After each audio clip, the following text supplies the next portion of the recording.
investigação do Fantástico pelos lugares mais assombrados do Brasil continua. Você acha possível conseguir contato com o além usando o rádio ou a televisão? Essa experiência é o que a gente vai ver agora no terceiro episódio de Fantasmagoria. Um forte cercado por lendas. Você vai ouvir aqui vozes, você vai ver vultos, você vai ouvir gemidos de desespero arrastado de corrente.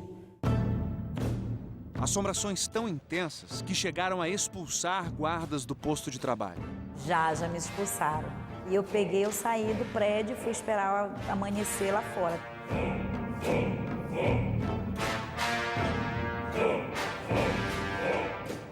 Hoje, Fantasmagoria está na região norte do Brasil. Macapá, capital do Amapá.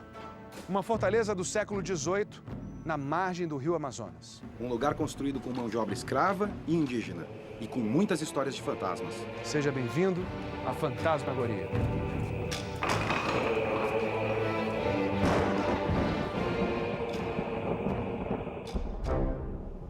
A fortaleza de São José do Macapá começou a ser construída em 1764. A obra demorou 18 anos para ser concluída. Nesse período, houve muito sofrimento ali. Nesses 18 anos de obra, muitas vidas foram ceifadas, né? E o horror da escravidão, o horror da dominação dizimava tanto o negro quanto os índios. Há quem diga que muitos escravos tentaram escapar pelo Desaguadouro, o poço que fica no centro da Praça de Guerra e é ligado ao rio Amazonas por essa passagem estreita. Eu ouvi muitas vezes vozes ecoar de dentro desse poço, de dentro desse buraco, pedidos de socorro, de clemência, piedade. Os escravos tentavam escapar por esse buraco e não conseguiam, né? Não tinha saída, e aí eles morriam entalados aí dentro. Barulhos estranhos também já assustaram Simone. Ela é vigia há 6 anos e não gosta de andar por essas galerias que no passado abrigaram presos. A gente estava fazendo a ronda e alguém bateu o pé atrás da gente.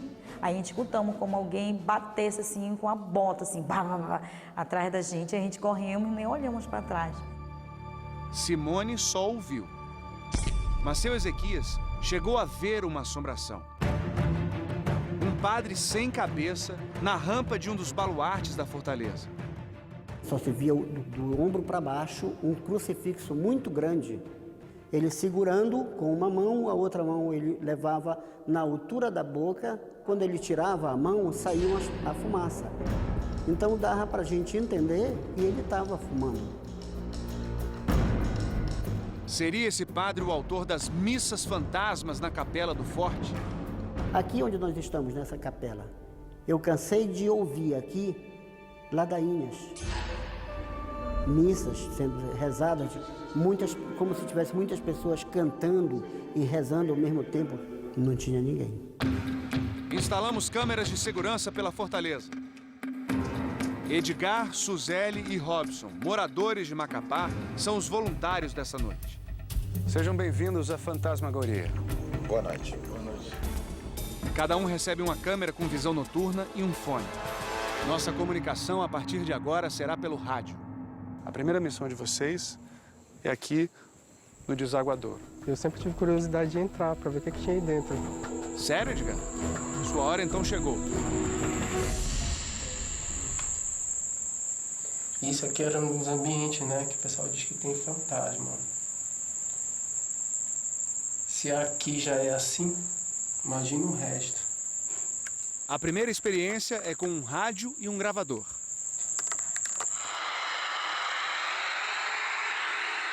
O que eles vão fazer agora se chama transcomunicação instrumental.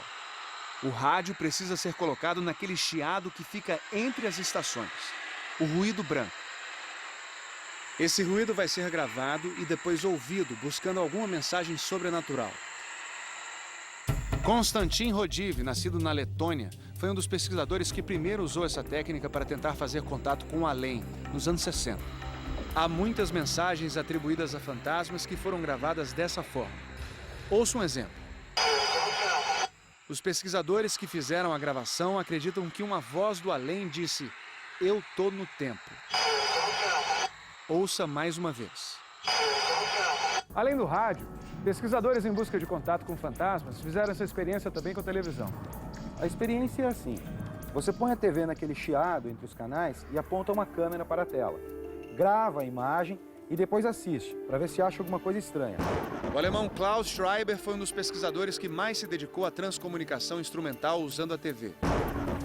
Ele acredita ter capturado, entre outras imagens, uma aparição sobrenatural do físico Albert Einstein.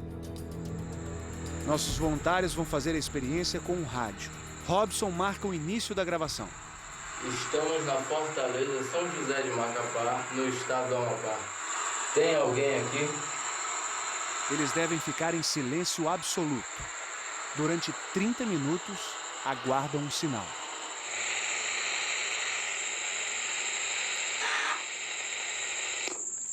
Para concluir a experiência, eles precisam voltar a fita até o início e ouvir a gravação com cuidado.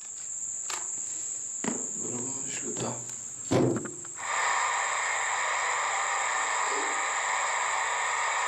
Escutaram? Escutei, ouvi. Você escutou? Ouvi, escutei. Foi. Escutou tipo um gemido? Isso. Vamos ouvir de novo. O que chama a atenção dos participantes é um som que parece uma pessoa dizendo "Ei". Ouça mais uma vez. Os espíritos podem sim se comunicar pelos aparelhos. Eles utilizam a energia mental de alguma pessoa que está ali. Mas os espíritas também acreditam que algumas vozes podem ter causas naturais.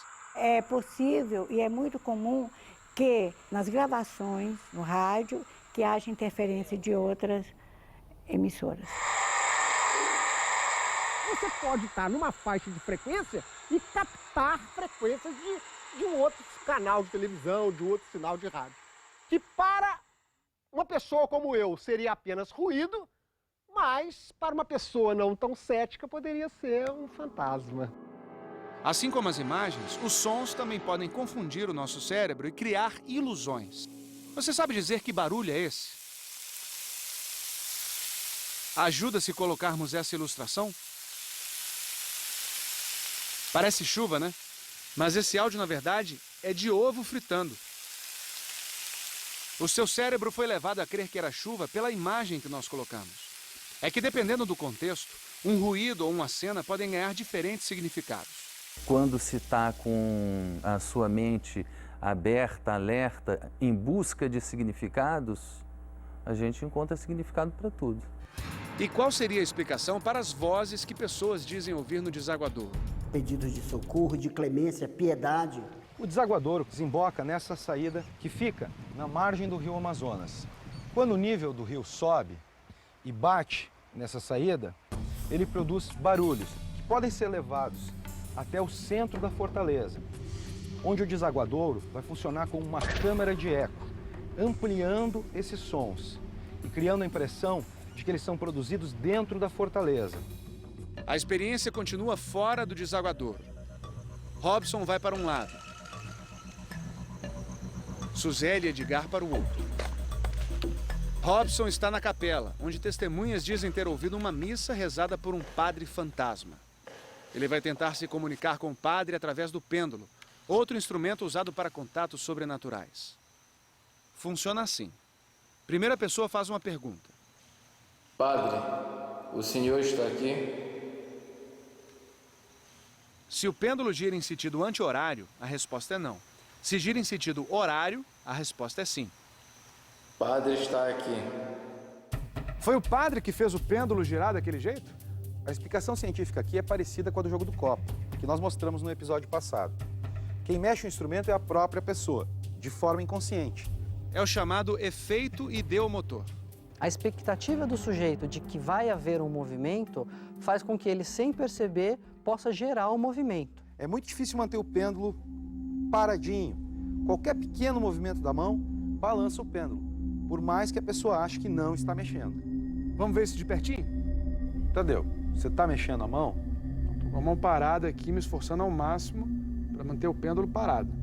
No fundo preto não dá para perceber, mas com essas linhas, repare como a minha mão se mexe.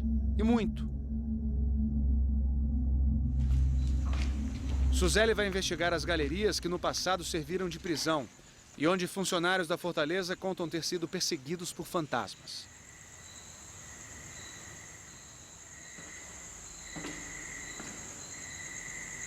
Ai, meu Deus do céu. Eu tô, não sei, não, é minha sombra. Me arrepiei todinha agora, parecia que tinha uma pessoa encostada. Suzeli descobriu que era a própria sombra que a assustava. Mas qual a explicação para os passos que perseguiram a vigia? Aí a gente escutamos como alguém batesse assim com a bota, assim, blá, blá, blá. Aqui nessa parede tem um conjunto de calhas intercalado com um conjunto de aberturas. Essas calhas servem para escoar a água da chuva. A água escorre por aqui e bate na pedra, produzindo um som que é amplificado por essas aberturas, que tem uma capacidade incrível de produzir eco. O barulho do pingo d'água batendo na pedra, amplificado, pode parecer com passos de alguém que está perseguindo uma pessoa.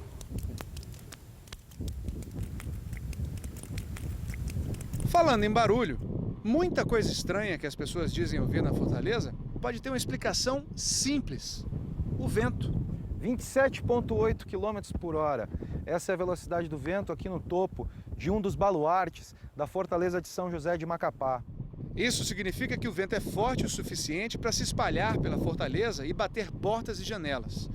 O curioso é que a janela bate e volta para o mesmo lugar. Quer dizer, a pessoa ouve o barulho, vai lá ver e a janela parece que não se mexeu. Na sala dos ossos, Edgar está incomodado de ficar sozinho. Eu tô meio assustada com esse lado aqui que me deixa com calafrio, entendeu? Que tá me deixando meio arrepiado aqui dentro. Eu vou sair daqui. Ai, caramba. Esse barulho que você ouviu é de uma estante de metal que o Edgar derrubou. Eu tô vendo vultos, a sensação de que tá alguém olhando, que aparece uma cabeça. No meio dessa tensão toda, Suzeli aparece. Ai, nossa senhora. Tu tá vendo? Tu viu? Ai, meu Deus. Vocês não estão vendo uma sombra escura aí? Gente do céu, tu não tá vendo aqui? Nenhuma das câmeras captou algo fora do normal. O que os assustou, então? O escuro, por diminuir a precisão visual, ele acaba estimulando que as ilusões aconteçam. Então o sujeito vê uma sombra e pensa que é uma pessoa. Depois de tudo que a gente viu até aqui, o que você acha? É fantasma ou é um fenômeno natural, com explicação científica? A conclusão é sua. No próximo episódio. Ai, tem alguma coisa movendo, me tira daqui! Fantasmagoria investiga uma mina de ouro desativada.